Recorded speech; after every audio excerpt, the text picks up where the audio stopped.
모세가 장성한 후에 한 번은 자기 형제들에게 나가서 그들이 고되게 노동하는 것을 보더니 어떤 애굽 사람이 한 히브리 사람 곧 자기 형제를 치는 것을 본지라. 좌우를 살펴 사람이 없음을 보고 그 애굽 사람을 쳐 죽여 모래 속에 감추니라.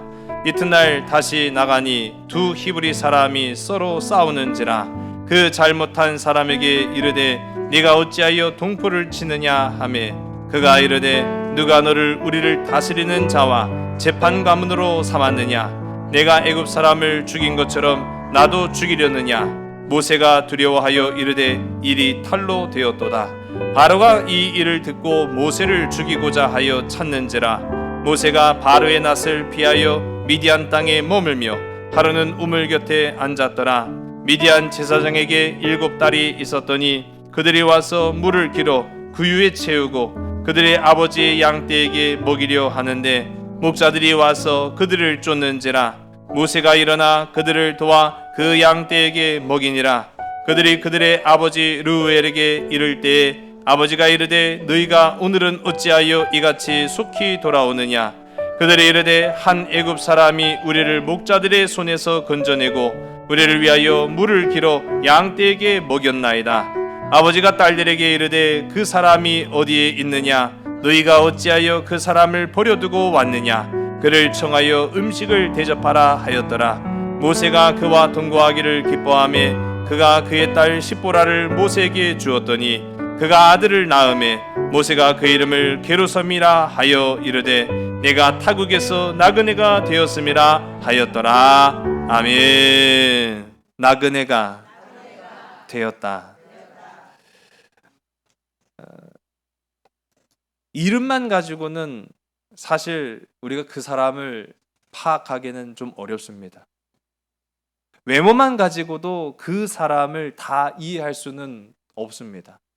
그런데요, 이름과 외모 그리고 그가 살아왔던 삶의 면면들을 조금만 들여다보면은 그 사람이 어떠한 삶을 살았는지 또 어떠한 인생을 향해 나아가는지를 금세 또 우리가 알 수 있어요.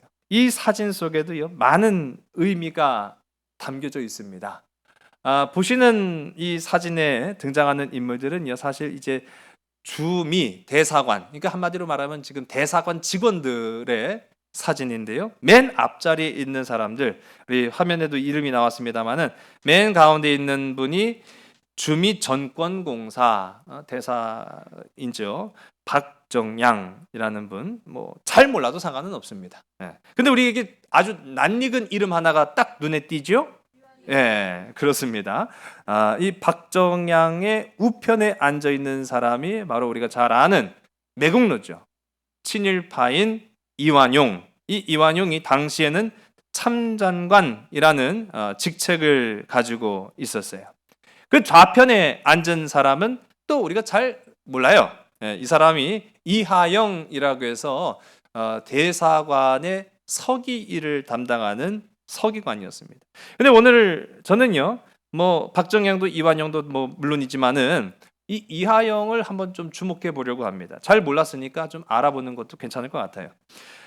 이 이하영이라는 사람은요, 미국 외교를 주름 잡은 사람입니다. 그러니까 워싱턴에 주재하고 있는 조선 대사관이죠. 이 대사관에 있으면서 모든 행사, 행정, 업무, 서신을 다 주관했던 사람이 사실은 바로 이 이하용이라는 인물이에요. 굉장히 중요한 인물이고 또 이 그림에 나타나는 이완용의 오른팔 역할을 했던 사람으로 나중에 기억되기를 그도 마찬가지로 친일파, 매국노로 기억이 됩니다. 근데 이 사람은요, 어쨌든 간에 권력에 잘 기대었는지는 몰라도 쭉쭉 초고속 승진을 합니다. 그래서 마침내는 외부 대신에, 그러니까 외교부 장관에 해당하는 거죠. 외부 대신, 나중에는 법무 대신의 자리까지 오르는 그야말로 신분 상승의 상징과도 같은 인물이 바로 이 이하영이라는 사람이에요. 그런데 이 사람의 출발은요, 아주 놀랍습니다. 굉장히 흥미로워요. 윤치호라는 분이 있거든요. 이분도 굉장히 유명하신 분이고, 이분이 남긴 업적 중에 하나는 그가 일제강점기 시절에 거의 하루도 빼놓지 않고 일기를 썼어요. 근데 이게 나중에는 물론 이 윤치호라는 분도 친일파이긴 했지만은 이분의 일기가 우리가 지금 알고 있는 역사와 대조해 보았을 때 상당히 이 근거가 되는, 그 뒷받침이 되는 자료가 되거든요. 이 윤치호의 1928년 2월 28일 일기를 보면 그날 이 바로 이 친일파였던 이하영이 죽던 날입니다. 이하영이 죽음을 기리면서 이 윤치호가 일기를 썼는데, 그 일기의 내용을 보면은 이 사람은요 양반 출신이 아니었던 거예요. 쌍놈 출신인 겁니다. 한마디로 말하면 외교부의 직원은 고사하고 외무 대신, 국무 대신 엄두도 볼 수 없는 그런 신분을 가지고 있던 사람이 그 자리까지 올랐다는 거예요. 그럼 그 사람은 뭐 했느냐? 이 윤치호일기를 보면은 부산에서 찹쌀떡 장수였다고 합니다. 아니, 찹쌀떡 장수가 어떻게 보면은 뭐 폄하를 하려는 건 아니지만은 당시로는 밑바닥 인생이었거든요. 그랬던 사람이 어떻게 이런 고관 대작이 될 수 있었는가라는 의문을 갖게 돼요. 이 이하영이요 찹쌀떡 장수로는 살았지만은 이 마음속에는 항상 어떻게 하면 내가 더 잘 살까? 어떻게 하면 이 신분의 굴레를 뛰어넘을 수 있을까라고 하는 고민으로 가득 찬 사람이 바로 이하영이었다고 합니다. 그러다가 이 부산에는 당시 일본 사람들이 많이 거주하고 있었거든요. 그래서 일본과의 교류를 하면은 내가 좀 더 잘 살 수 있겠다라는 생각이 들어서 일본어를 공부합니다. 이 언어적인 재능이 좀 뛰어났던 것 같아요. 그래서 근 1년 만에 혼자 일본어를 독파해서 일본 사람들과 교류를 할 수 있게 됐어요. 그래서 일본을 오고 가는 배를 탔습니다. 그런데 어느 날 이 일본으로 갔다가 돌아오는 배에서 한 남자를 만나요. 이 남자가 이하영의 인생을 완전히 바꾼 사람이 됩니다. 이 사람은요 아시아, 동양인이 아니라 파란 눈의 외국인이었는데, 화면에 보시는 바로 이 사람입니다. 알렌 선교사가 일본에서 이제 우리나라 대한제국이었죠. 이제 이 조선 땅으로 와서 복음을 선포하려고 왔는데, 당시에는 문호를 개방하지 못했기 때문에 선교사의 목적보다는 의료, 그러니까 의사의 목적으로 이 땅에 들어온 거예요. 서양 의술을 가지고 온 거죠. 그래서 우리가 아는 최초의 의료기관, 서양 의료기관이었던 제중원을 설립한 것이 바로 이 알렌 선교사입니다. 그런데 그렇게 하려고 일본에서 조선 땅으로 건너는 그 배에서 바로 이 이하영, 찹쌀떡 장수였다가 돈 벌려고 이제 무역을 시작했던 이 상인 이하영을 만납니다. 이하영이요 너무 신기한 거예요. 파란 눈의 저 외국인을 만났는데 그가 사용하는 말은 일본어가 아니었어요. 영어를 씁니다. 생각하니까 일본어는 여기서밖에 쓸 수 없지만은 영어는 세계적으로 쓸 수 있겠다 라는 생각이 드니까 서로 간에 관심을 갖기 시작한 거예요. 근데 이 알렌 선교사 입장에서도 사람이 필요했어요. 어떤 사람이 필요했을까요? 영어를 통역해 줄 사람이 필요한 거예요. 그래서 이하영한테 말합니다. 너 영어 좀 배워볼래? 얼마나 좋아요. 기회죠. 그래서 이하영이 이 알렌 선교사를 통해서 영어를 배우며 알렌 선교사의 통역 역할을 합니다. 알렌 선교사는요 의료 선교사로 왔지만은 이 서양 의료가 가장 잘 사용된 것이 바로 왕실이었어요. 한마디로 말하면 왕의 주치의였습니다. 그 왕의 주치의라는 거는 이 왕을 자주 접견을 해야 되거든요. 근데 왕하고 영어로 통할 수가 없잖아요. 통역사를 데리고 가는 게 바로 이하영인데, 왕 앞에는 아무나 데리고 갈 수 없습니다. 더군다나 이 신분이 낮은 이 말단 출신인 이하영을 그냥 데려갈 수가 없어요. 그들의 법도로는 그게 불가능한 거예요. 알렌도 그걸 아니까 통역이 필요한데 함부로 데려갈 수는 없고, 그래서 알렌 선교사의 요청으로 이 황제한테, 이 고종에게 청합니다. 제가 통역사가 있는데 이 통역사가 이 쌍놈입니다. 그러니 이 통역사에게 아주 하찮은 거 하나라도 벼슬 하나를 주십시오. 라고 해서 1886년 이 이하영이 외암은 주사라고 하는 가장 말단 이 벼슬을 얻게 돼요. 그래서 궁궐을 드나들기 시작하는데 이 사람이요, 영어 실력이 일치월장이었던 거예요. 쓰기와 말하기가 아주 능통했기 때문에 이 이하영은 단순히 의사의 통역사로만 머물기가 좀 아깝다라고 해서 이 사람을 자꾸 활용을 합니다.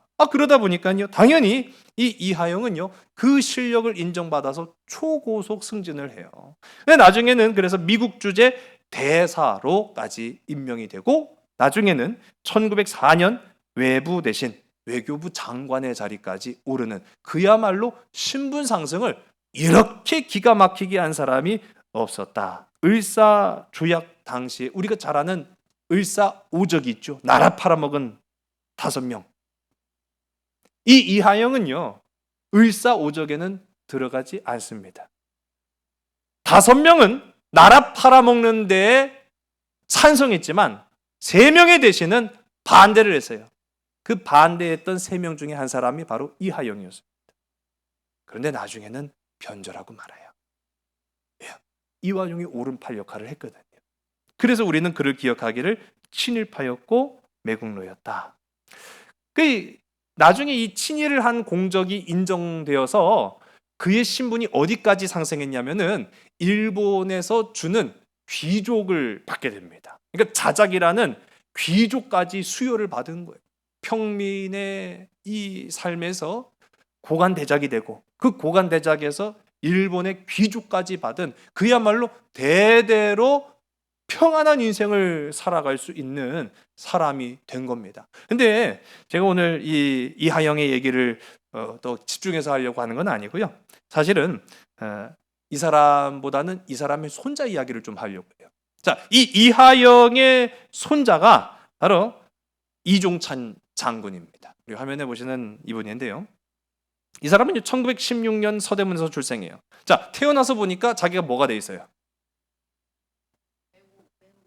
친일파인 거죠. 태어나서 보니까 자기가 친일파예요. 자기 할아버지 친일했어요. 자기 아버지 친일했어요. 그러다 보니까 그 품 안에서 딱 태어나서 보니까 자기도 친일파인 거예요. 어디에 가나 사람들이요, 뭐 칭찬하는 사람들도 물론 있었겠지만은 손가락질하는 사람들도 보면은 너 저 친일파 놈 새끼. 그렇게 된 거예요.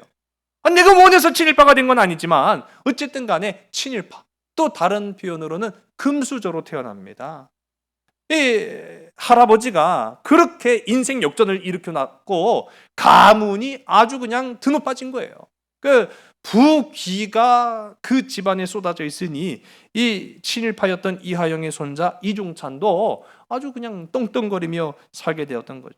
그러나 이 친일파의 굴레를 벗어나기가 참 어려웠던 게, 그러다 보니까 이 사람이 이제 육군사관학교를 가는데 어떤 육군사관학교를 갑니까? 일본 육군사관학교를 가요. 일본 육군사관학교를 가고 1937년 졸업하자마자 중일전쟁에 참전하게 됩니다. 근데 여기서 이 이종찬 장군이, 그땐 장군이 아니었죠. 이 이종찬이 혁혁한 공을 세워서 일본 사람들에게도 하사하기가 어려운 금치훈장이라는 게 있어요. 그러니까 뭐 우리로 따지면은 뭐 태국 무궁훈장 뭐 그런 식인 거죠.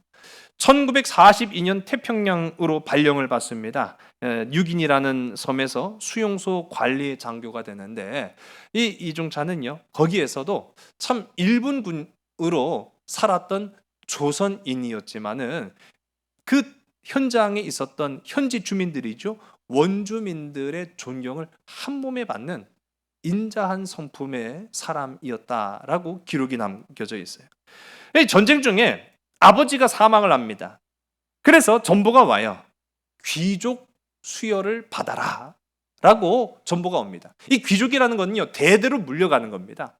근데 이제 할아버지가 귀족인데 손자가 살아있을 때 귀족이 될 수는 없고요. 그 할아버지가 죽으면 아버지에게로, 아버지가 죽으면 그 자녀에게로 이제 귀족 수여를 하게 됩니다. 이때 전쟁 중이었던 이 이중찬은 귀족 수여를 받으러 와라라고 하는 이 전보를 거절합니다. 이유인즉슨 내가 친일파가 되고 싶지 않다라는 이유였어요. 시대적인 아픔 때문에 내가 어쩔 수 없이 친일파의 자식으로 태어났고 어쩔 수 없이 일본 육군 사관학교를 나와서 일본이 일으킨 전쟁터에 참전은 했지만은 내 스스로가 친일파가 되고 싶지는 않다라고 해서 일본인이 주는 그 기사 자교를 받지 않습니다. 또 마찬가지 이유로요. 이때 당시 우리가 잘 아는 것처럼 창씨 개명을 합니다. 우리 이름을 일본식으로 바꾸는 거죠. 근데 이중찬은 끝까지 창씨 개명을 하지 않습니다. 나는 내 이름, 조선 사람으로서의 정체성을 가지고 있는 이 이름을 고치지 않겠다라고 뜻을 굽히지 않아요. 자, 전쟁이 끝나고 난 이후에 어떻게 됐느냐? 이중찬은요, 미군에 의해서 포로로 끌려갑니다. 그리고 법정에 세워져. 전쟁 범죄자들을 법정에 세우면은 군사 재판이거든요. 거의 대부분의 확률로 살아날 수가 없습니다. 그런데 이중찬은 다행히도 두 가지 측면에서 인정받은 게 있어요. 첫 번째로는 기사 자귀를 받지 않았던 것. 또 다른 한 가지는 이름을 창씨 개명하지 않았던 것. 그래서 그는 자발적으로 친일 행동을 한 것이 아니다라는 것이 인정되어서 사면돼요. 자, 그렇게 이제 가까스로 죽을 고비를 넘기고 이제 고향 땅 대한민국에 돌아옵니다. 이때 당시에는요, 굉장히 혼란한 시대였음을 우리 성도님들은 잘 아실 거예요. 자, 그런 가운데 해방 이후에 일본군 출신들이 대부분 군 고위 간부가 됩니다. 왜냐하면 웬만한 인물들이 별로 없었기 때문이에요. 그래서 이중찬도 내가 다시 군으로 들어가겠습니다라고 하면은 군 고위 간부가 될 수가 있었어요. 그런데 이것 또한 이중찬은 거절합니다. 내가 내 친일파의 혈통을 가지고 부귀 영화를 누리고 싶지 않다. 내가 3대가 친일을 할 수가 없으니 나는 이 자리를 거절합니다. 라고 거절하고 3년 동안 나그네와 다를 바 없는 인생을 살았다고 해요. 오늘 우리가 함께 살펴볼 이 모세와 좀 비슷한 그런 부분들을 이제 보게 되는 거죠. 1948년 이승만 정권이 수립된 이후에 어떻게 보면 좀 국가가 혼란하니까 본인이 거부 의사를 밝혔음에도 불구하고 거의 반강제적으로 국방부 제1국장에 이중찬이 임명이 됩니다. 그리고 2년 후인 1950년 6월 18일 지금의 이제 수도방위 사령부죠. 수도경비사령관이 돼요. 그런데 일주일 만에 6월 25일 전쟁이 발발하게 된 거죠.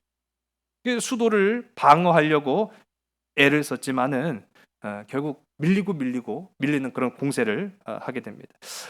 그래 이 전쟁 6.25 전쟁 가운데에도 마찬가지로 이 이중찬 장군이요.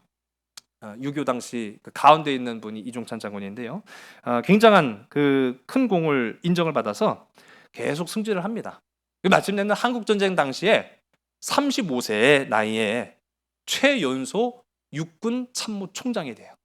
35세면은 이건 뭐 기염을 토한 거예요.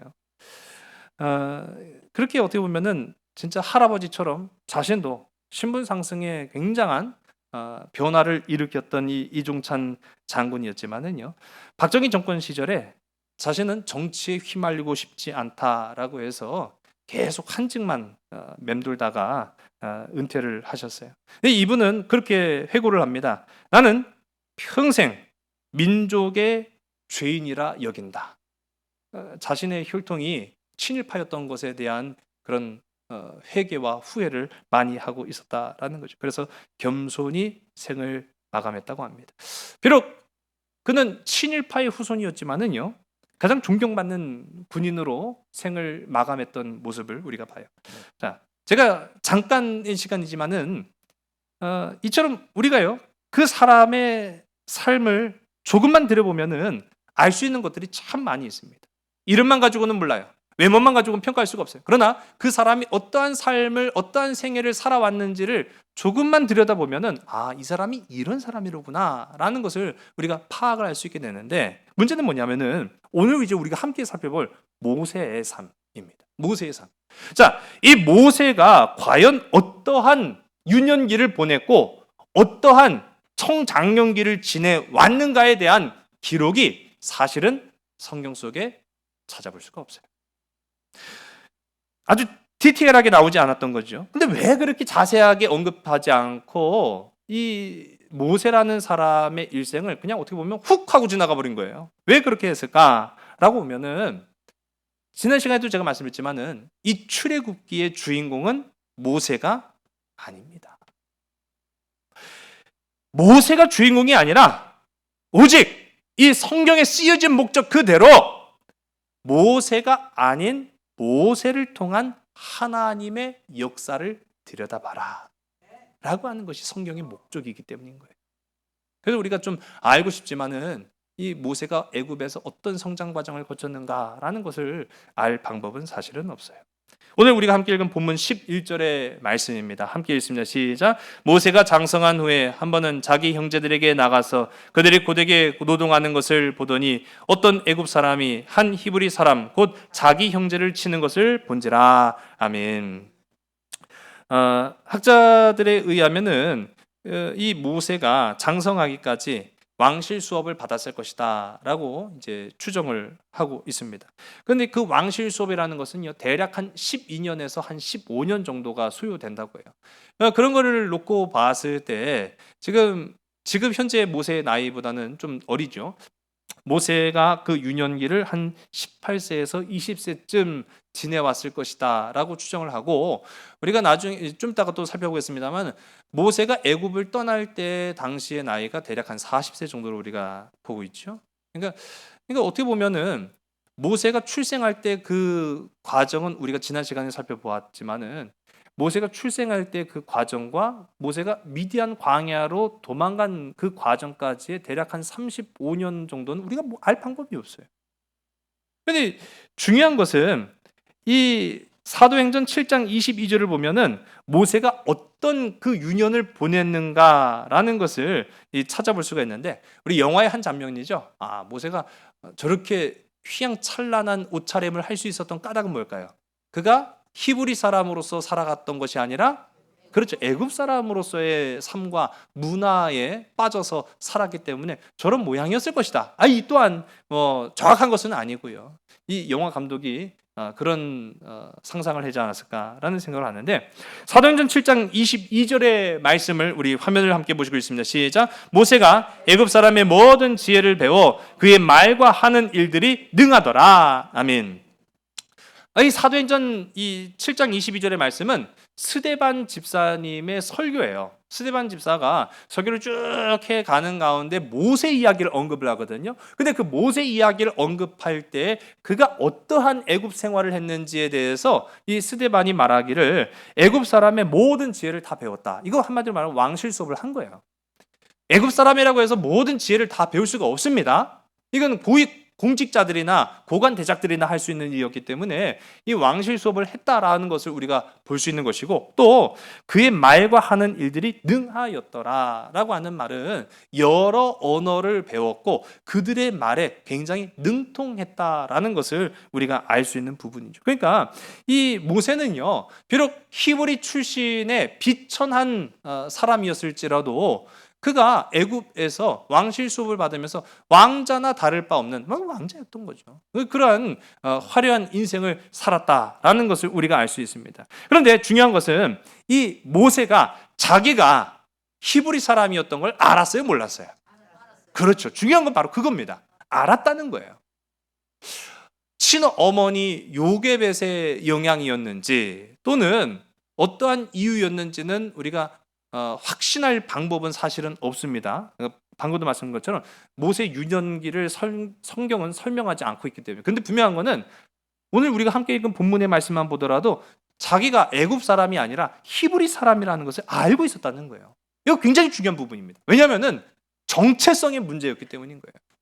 일제강점기 시대에 수없이 많은 사람들은요 권력에 기대어서 친일을 합니다. 그들에게는요 나는 조선 사람의 핏줄이 흐르지만 정신적으로는 일본 사람인 거예요. 참 기가 막힌 일이죠. 그래서 어떤 이들은 지금 우리는 일본의 강압적인 힘과 그 권세에 억눌려서 살아가고 있지만 그럼에도 불구하고 나는 조선 사람이다. 나는 대한민국 사람이다. 내 이름은 변하지 않는다. 라고 고집하며 살았던 사람들도 있었음을 봅니다. 그런데 따르면 이 모세라는 사람은요, 자기 자신을 히브리 사람으로 이미 알고 있었다라는 겁니다. 자, 그러다가 이 모세가 한 번은 나가서 상황을 쭉 보니까 아니 자기 동포가 애굽 사람에 의해서 압제당하는 이 현장을 목격을 해요. 자, 이 불의를 참지 못하는 이 모세의 모습을 우리가 이제 함께 보는데 12절의 말씀이죠. 함께 읽습니다. 시작. 좌우를 살펴 사람이 없음을 보고 그 애굽 사람을 쳐 죽여 모래 속에 감추니라. 아멘. 모세의 살인 장면을 우리가 봅니다. 아유, 만일 제가요, 아니, 만일입니다. 또 오해하지 마세요. 만일 제가요 이 자리에서 공개합니다. 제가 10년 전에 살인을 저질렀습니다. 그러면요 아마 다 경악을 하실 거예요. 예. 아유, 나 우리 모사님 그런 줄 몰랐다고 아마 그럴지도 몰라요. 예. 아니, 우리가 아는 모세는 그런 모세가 아니잖아요. 그런데 오늘 본문 속에 나타나는 모세는요, 그야말로 살인자였습니다. 동기가 어쨌든 간에 살인이라는 것은 뭐 우리가 어떤 말로 감출 수가 없는 거예요. 그런 어떻게 보면은 이 모세의 흑역사를 우리가 지금 봅니다. 어떻게 보면 모든 사람들에게는 공과 과가 있기 마련인데 젊은 시절에 이 모세를 보면은 불의를 못 참았구나, 또는 그의 성격이 과격했구나, 말이 거칠었고 행동파였구나 라는 그런 측면들을 우리가 보게 돼요. 그러면서도 굉장히 또 꼼꼼하지도 않아요. 물론 이 중동 지역, 특히 이 애굽이라는 이집트 지역이 모래가 굉장히 많죠. 그런데 시신을 어디다 감춰놨어요? 참, 허술한 건지 모자란 건지. 이 모세가요 사람을 죽여놓고 그를 모래 파묻으면 어떻게 하겠냐는 거예요. 물론 주도면밀한 부분이 없었기 때문에 우발적인 사고였다라는 것을 우리가 알 수 있기도 하지만은 한편으로는 이게 굉장히 허술한 거예요. 이 부분을 살펴보서 알 수 있는 것이 모든 죄악은 사실은 다 드러나기 마련이라는 겁니다. 죄는 영원히 감출 수가 없다라는 거죠. 근데 이 사건의 전개는 엉뚱한 곳에서 터집니다. 우리 13절과 14절의 말씀을 함께 읽습니다. 이튿날 다시 나가니 두 히브리 사람이 서로 싸우는지라 그 잘못한 사람에게 이르되 네가 어찌하여 동포를 치느냐 하며 그가 이르되 누가 너를 우리를 다스리는 자와 재판관으로 삼았느냐 내가 애굽 사람을 죽인 것처럼 나도 죽이려느냐 모세가 두려워하여 이르되 일이 탈로 되었도다. 아멘. 이번에는 다음 날이에요. 뭐 한 일주일 지난 것도 아니고 모래다가 그 시신을 묻은 지 그 이튿날. 보세요. 모세가 얼마나, 저는요 살인을 저지르고 그 이튿날 태연하게 행동할 수 있었다. 이것도 우리가 보면은, 물론 요즘 보면 뭐 사이코패스니 뭐 그런 말 하는데 이거 미친놈이 아니고서야 사람을 죽여놓고 그 다음날 태연하게 이렇게 행동할 수 있겠어요? 그러니까 모세가 도대체 어떤 인생을 살았길래, 그의 40년의 삶은 어떤 삶이었길래 도대체 그렇게 살인을 저지르고도 그 이튿날 태연하게 이렇게 행동할 수 있었을까? 라는 그런 의문을 갖게 됐는데, 그런 가운데 히브리, 자신 동포죠. 그 동포 두 사람이 다투는 현장을 목격합니다. 자, 어떻게 행동했어요? 이 오지랖 모세가 이번에도 내가 해결해야지? 아니, 지난날 해결이 된 겁니까? 사람 죽여서 해결됐죠? 깔끔하게 해결됐잖아요. 모래에다가 파묻어갖고 깊이 파묻을 거. 아니면 나일강에다가 또 넣어보내도 되는데 이상하죠. 어쨌든 간에 이 킬 모세예요. 예. 모세 만나면 죽습니다. 어쨌든 간에. 근데 이 모세가 이튿날에 내가 또 해결해야지 하고 덤벼들었다는 거예요. 그런데 가만히 보니까 이게 또 재판관처럼 행동을 해요. 누구한테 나무랬죠? 그렇죠. 두 사람을 다 나무란 게 아니었어요. 내가 판단하기에 잘못한 것으로 생각되어지는 사람에게 나무란 거예요. 그러니까 재판관의 역할을 한 건 맞아요. 그러면서 네가 잘못했네. 야, 네가 잘못했는 사람으로서 어떻게 네가 아나무인격으로 이 사람을 들고 팰 수 있냐? 막 그런 식으로 따진 거예요. 그런데 그 사람이 전날 밤 모세가 저질렀던 살인의 목격자였다라는 겁니다. 그런 줄 몰랐겠죠. 자기가 그 밤에 뭐 이렇게 사람이 있나 없나 자기 육안으로 봤을 때는 없으니까 그렇게 쳐 죽여가지고 모래에 딱 숨겨놨는데 그걸 유일하게 목격했던 그 사람한테 가갖고 모세가 책망하기 시작하니까 이 사람 내가 잘못한 건 아무것도 아니고 네가 잘못한 건 더 큰데 이 자식아 막 하면서 막 참견이야 어디서 그 상황이 펼쳐지는 역으로 이 모세 입장이 굉장히 난감해진 겁니다. 여러분, 인간의 힘과 인간의 지혜가 갖고 있는 한계를 우리는 지금 이 모세를 통해서 봅니다. 모세는 그냥 일반인이 아니었어요. 아주 굉장히 신분 상승했죠. 한편으로는 하차는 저쪽 사람, 히브리 사람이었음에도 불구하고 당대를 호령했던 애굽의 가장 높은 바로의 최측근에서 왕실 수업까지 받았던, 한마디로 말하면 지식과 힘을 겸비한 인물이 바로 이 모세였습니다. 비록 자신의 정체성은 히브리인이었지만은 자기의 말 한마디로 자기가 가지고 힘과 능력으로 못할 것이 없다라고 생각했던 게 바로 이 모세였습니다. 그런데 이 모세의 생각을요 완전히 박살내버렸어요. 내가 가지고 있는 힘과 능력으로도 안 되는구나. 여러분, 인간의 힘으로는요 구원함에 이를 수 없다라는 것을 우리가 이 모세의 모습을 통해서 보게 되는 거예요. 자, 우리 15절의 말씀을 보겠습니다. 시작. 바로가 이 일을 듣고 모세를 죽이고자 하여 찾는지라 모세가 바로의 낯을 피하여 미디안 땅에 머물며 하루는 우물 곁에 앉았더라. 아멘. 영화 10개를 보면은 이 모세가 살인을 저지르고 쫓겨나는 그 장면을 굉장히 극적으로 또는 이 작가의 상상력을 덧입혀 갖고 이 모세가 미디안으로 쫓겨났다. 뭐 그렇게 이제 이야기를 하고 있는데 오늘 말씀에도 보면은 그 정확하게 나타나진 않아요. 이게 상식적으로 모세면은 그래도 아무리 못해도 어떻게 보면 바로의 딸의 양자잖아요. 왕실의 가족이잖아요. 그런데 바로를 무서워한다? 그리고 바로가 죽이려고 했다? 이게 납득하기 좀 어렵지 않습니까?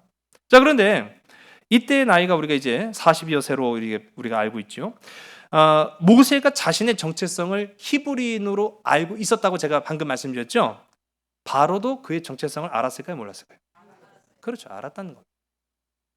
그러니까 물론 이 바로의 딸의 양자로 입양되어서 왕실에서 성장하고 자라기는 했지만은 이 바로의 눈으로 볼 때는 눈의 가시처럼 여겨진 거예요. 저걸 내치고 싶은데, 저걸 어떻게 해버리고 싶은데 사실 어떻게 할 만한 명분이 없었던 거죠. 그런데 그 명분을 지금 모세가 만들어준 겁니다. 그러니 바로 입장에서는 아주 굉장히 쾌재를 불렀겠죠. 안 그래도 내가 너를 어떻게 하지 못해서 안 달랐는데 네가 스스로 무덤을 파는구나. 바로의 그 마음을 모르지 않았던 모세는 어쩔 수 없이 도망갈 수밖에 없었다라는 것을 우리가 추측해 볼 수가 있어요. 그렇게 미디안 광야로 정말로 그야말로 개털돼서 도망갑니다. 그렇게 개털돼서 도망갔던 이 모세는 한 우물에 도착하죠. 우리가 함께 읽은 본문 16절과 17절의 말씀을 함께 읽습니다. 시작. 미디안 제사장에게 7딸이 있었더니 그들이 와서 물을 길어 구유에 채우고 그들의 아버지 양떼에게 먹이려 하는데 목자들이 와서 그들을 쫓는지라 모세가 일어나 그들을 도와 그 양떼에게 먹이니라. 아멘. 미디안 제사장이었던 이 르우엘, 오늘 본문에는 우리가 르우엘로 나오고 나중엔 이드로라 하는 이름으로 또 달리 나오죠. 그 부분은 이제 나중에 제가 말씀드리고 이 제사장에게는 7명의 딸이 있는데 이 7명의 딸들이 하는 역할이 양떼에 물을 먹이는 일을 해요. 이 우물이 굉장히 중요했던 부분은 제가 재차 강조를 합니다. 근데 그 우물을 가지고 이제 서로 양치는 사람들끼리 싸움을 한 거죠. 뭐 쉽게 말하면 우리가 이제 농사 지을 때 논물 때문에 참 뭐 많은 그런 다툼이 때로는 발생하기도 하잖아요. 그런 것처럼 이 우물 가지고 싸움이 벌어지는데 아무리 딸들 7명이면 뭐합니까? 남자들의 힘을 당해낼 수가 없는 거죠. 굉장히 어려웠던 거예요. 그런데 이번에도 누가 개입하죠? 그렇죠. 우리는 모세라 쓰고 오지랖이라고 읽습니다. 오지랖 모세가 우물 곁에 자고 있다가 양떼를 몰고 온 이 미디안 제사장의 딸들이 양을 먹이려고 하는데 저또 멀리에서 목소리를 야 임마 꺼져 자식들아 이거 우리 거야 막 하면서 이렇게 힘을 행사를 하기 시작한 거예요. 그거를 참을 수 없어 갖고 또 모세가 끼어듭니다. 자, 그런데 이번에는 어떤 결정적인 차이를 우리가 목격하죠? 이 목자들을 패 죽였죠. 아마 전에 같았으면 패 죽였을 거예요. 그런데 안 죽이죠. 성경은 쫓는지라. 다행입니다. 이 모세는요 킬 모세거든. 모세 만나면 죽습니다. 그런데 다행히도 죽지 않고 이 모세가 그들을 내쫓아요. 그래서 여기에서 우리가 알 수 있는 것이 모세가 변화됐다는 거예요. 모세가 변했음을 우리가 봅니다. 미디안으로 쫓겨난 이 모세에게 이 찾아온 변화는요 바로 힘의 변화였습니다. 힘의 변화. 모세 스스로도 생각했어요. 나는 선한 동기로 시작한 거잖아요. 내 동포를 위해서 살인을 저지른 거 아니에요. 어떻게 보면 거창한 의미로 따지면 살인 그 자체는 잘못했지만 그 동기는 내 동포를 위해서 그렇게 했는데 자기한테 돌아온 것은 뭡니까? 추방밖에 없었어요. 도망자의 신세가 되고 만 거예요. 어떻게 이럴 수 있습니까? 내가 정당한 힘을 썼는데도 불구하고 왜 나는 도망자가 되어야 됩니까? 라고 이제 생각을 했던 거예요. 자, 모세가 힘으로 풀어내려고 했지만은요, 힘의 방정식으로는 아무리 좋은 동기여도 해결되지 않는 문제가 있음을 스스로가 깨달은 거예요.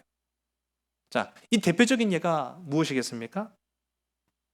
힘은 어디에서 올까요? 권력과 재력, 돈, 그런 건가요?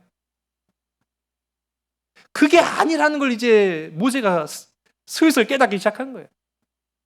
그걸 우리에게 적나라하게 보여준 사건이 바로 십자가의 사건입니다. 예수 그리스도께서 이 땅 가운데 오셔서 이스라엘의 왕으로 좌정하셨죠?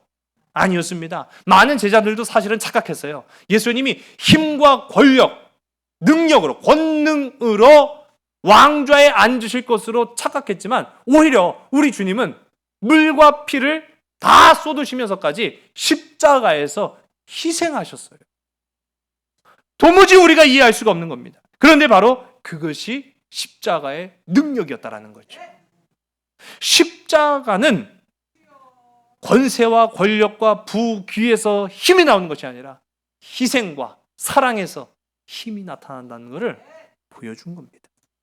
모세가 전에는요 살인이라는 어떻게 보면은 아주 가장 강력한 파괴적 방식이죠. 가장 강력한 파괴적 방식을 사용해서 힘을 과시했지만 결국 그의 방식은 실패로 돌아갑니다. 이번에는 우물가에 앉아 있다가 미디안 제사장들의 딸들을 어떻게 해줬죠? 그렇죠. 보호해 줍니다. 지켜줍니다. 이제는 힘을 자기를 과시하는 데 사용하는 것이 아니라 지키고 약자를 보호하는 데 사용했다라는 것이 우리가 모세가 힘을 이제는 조금 다르게 사용하는 거구나, 다르게 사용하기 시작했구나라는 것을 이제 알 수 있게 되는. 여러분 우리도 마찬가지. 그리스도인이 된다는 것은요 인간적인 힘을 내려놓고 십자가를 지고 가는 것이 그리스도인의 능력인 줄로 믿으시기 바랍니다. 자, 이렇게 모세가 조금씩 변화해 나아가기 시작합니다. 우리가 함께 읽은 이 말씀, 우리 18절에서부터 20절까지의 말씀을 우리 함께 했습니다. 그들이 그들의 아버지 르우엘에게 이를 때에 아버지가 이르되 너희가 오늘은 어찌하여 이같이 속히 돌아오느냐. 그들이 이르되 한 애굽 사람이 우리를 그들의 손에서 건져내고 우리를 위하여 물을 길어 양떼에게 먹였나이다. 아버지가 딸들에게 이르되 그 사람이 어디에 있느냐. 너희가 어찌하여 그 사람을 버려두고 왔느냐. 그를 청하여 음식을 대접하라 하였더라. 아멘. 도와줬더니요 자 보세요. 힘을 쓰긴 썼습니다. 그런데 파괴적인 힘을 쓴 것이 아니라 약자를 보호해주는 힘을 썼더니 어떻게 됩니까? 보답이 돌아오기 시작하는 거예요. 좀 뭔가 좀 달라졌다라는 걸 이제 모세도 알기 시작하는 거죠. 그러면서 21절과 22절의 말씀을 봅니다. 시작. 모세가 그와 동거하기를 기뻐하며 그가 그의 딸 십보라를 모세에게 주었더니 그가 아들을 낳음에 모세가 그의 이름을 게르솜이라 하여 이르되 내가 타국에서 나그네가 되었음이라 하였더라. 아멘. 여러분, 방식을 바꾸면 결과가 달라집니다. 파괴적인 힘의 소유자였던 이 모세가 보호하는 힘의 소유자가 되니까요, 어떤 일들이 일어나기 시작해요? 아내도 얻고 자식도 얻었습니다. 이거는 뭐 모세도 생각하지 못했던 일들이었어요. 십보라라는 아내를 얻습니다. 그리고 이 두 사람 사이에서 게르솜이라는 자녀가 태어납니다. 여러분, 이것이 하나님이 일하는 방식이다라는 사실을 기억하는 여러분 되시기 바랍니다. 파괴적인 방식으로는요, 얻을 게 하나 없습니다. 그러나 보호하는 힘을 사용하면 상급이 주어집니다. 하나님이 모세에게 그걸 보여준 거예요. 야, 네가 전에는 네가 가지고 있는 힘, 권력, 지혜, 그걸로 해결하려고 했는데 됐냐? 안 되지. 그런데 이제 봐라. 네가 보호하려고 하니까, 지키려고 하니까 어떻게 되냐? 생각하지도 않았던 놀라운 상급이 주어지지. 하나님의 나라는 이렇게 이루어진다. 이게 다 이 모세가 체험을 하기 시작하는 거예요. 자, 그러면서 여기 우리가 한 가지 주목할 것이 바로 이 모세가 그 첫 아들을 낳았을 때 이름을 뭐라고 지었죠? 게르솜. 원어로 보면 가라시입니다. 이 가라시의 의미는 쫓겨났다, 추방되었다, 이방인이 되었다 또는 나그네가 되었다. 그래서 이 게르솜이라고 하는 이름의 뜻은 바로 내가 나그네가 되었다라는 뜻이에요. 내가 나그네가 되었고, 이 자신의 처지를요 정확하게 파악한 거예요. 이전에는 나는 히브리인이긴 히브리인인데 힘과 권력이 있는 히브리인이야. 그렇게 자만하고 착각에 빠졌던 이 모세가 어떻게 합니까? 나는 이제 나그네야. 나는 왕자도 아니고, 나는 어떤 권력의 중심에 서 있는 사람도 아니고, 나는 힘 있는 사람도 아니고, 나는 나그네다 라고 이야기하는 거죠.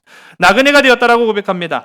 여러분, 왕자에서 나그네로 어떻게 보면은 추락을 한 거예요. 중심의 삶에서 변두리의 삶으로 쫓겨난 거예요. 힘이 있던 사람에서 보호자로 전락하고 만 거예요. 그러나 하나님은요, 이렇게 모세의 삶을요, 하나님의 사람으로 조금씩 연단해 가는 그런 과정들을 우리가 이제 주목해 보는 겁니다. 마찬가지로 그 과정은 결코 쉽지 않았습니다. 몇 년 걸렸죠? 그렇죠. 40년이 걸려요. 여러분, 쉬운 것이 아니라는 거예요. 하나님이 나를 연단해 가는 과정 또한 어떻게 보면은, 물론 어떤 사람은 4년 또는 4개월이 걸릴 수도 있어요. 그러나 어떤 이들은 40년이 걸릴 수도 있어요. 분명한 가지는 그 연단의 과정 속에 내가 서 있느냐라고 하는 사실이에요. 내려놓을 수 있느냐라고 하는 거죠. 내 힘을 놓을 수 있고 주를 온전히 의지할 수 있느냐라고 하는 것이 굉장히 중요하다는 사실입니다. 모세는 깨달았습니다. 오늘 우리도 깨닫기를 원합니다. 이 말씀을 이제 한 주일 동안 여러분의 삶 속에 적용하시기 바랍니다. 세상적인 힘은 영원하지 않습니다. 모세도 그거를 40년 만에야 깨달았어요. 그의 나이 40세가 되고 추방되어서 저 모래바닥으로 도망치고 그것에서부터 다시 시작하면서부터 세상적인 힘은 영원하지 않구나 라는 것을 알아가기 시작합니다. 제가 앞서 말씀드렸던 이종찬 장군은요, 힘의 말로가 얼마나 덧없음을 누구보다도 잘 알았어요. 물론 자기는 고관대장 될 수 있었습니다. 자기 할아버지가 7.18 해가지고요, 잘 먹고 잘 살 수 있었어요. 그 끈을 붙잡으면은 자기도 떵떵거리며 살 수 있었어요. 그런데 그 힘의 말로가 영원하지 않다는 걸 아니까 그게 결코 귀하게 여겨지지 않았다라는 거예요. 한 번은 이종찬 장군이 청년 시절에 아내들, 그러니까 어머니한테, 부모님한테 며느리 될 사람을 데리고 왔는데 반대한 거예요. 반대한 이유가 뭘까요?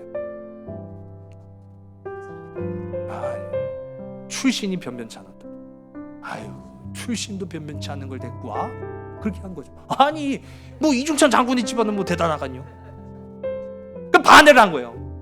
그러니까 이중찬 장군이 부모님한테는 그래도 효성을 다해서 섬겼는데 딱 이때 한번 거부의 의사를 밝혔다는 거예요. 아니, 우리 집안은 뭐가 대단해서, 친일파 집안이 뭐가 대단해서 반대를 하십니까? 하고 결혼을 강행했대요. 또 이분의 일화가 한 가지 있는데 6.25 전쟁 당시에 수도를 포기하고 쭉쭉 내려갑니다. 이제 밀려 내려가는 거죠. 그러다가 이 수원성을 지날 무렵에 이 대대 명령이 내려져요. 모든 다리를 다 파괴해라. 모든 통과할 수 있는 길을 다 부셔라. 그래갖고 다리를 이제 파괴하는데 그때 한 가지 이 수원성을 파괴해야만 합니다. 그거를 이중찬 장군이 막았다는 거예요. 안 됩니다. 파괴하지 맙시다. 파괴하면은 잠깐 저들의 발을 붙잡을 수는 있지만 우리가 영원토록 가지고 갈 우리 문화재를 잃어버릴 수 있습니다. 그러니 파괴하지 마십시오. 간곡한 부탁으로 수원성을 파괴하지 않았다는 거예요. 그 앞에 이제 지뢰를 매설했다고 합니다.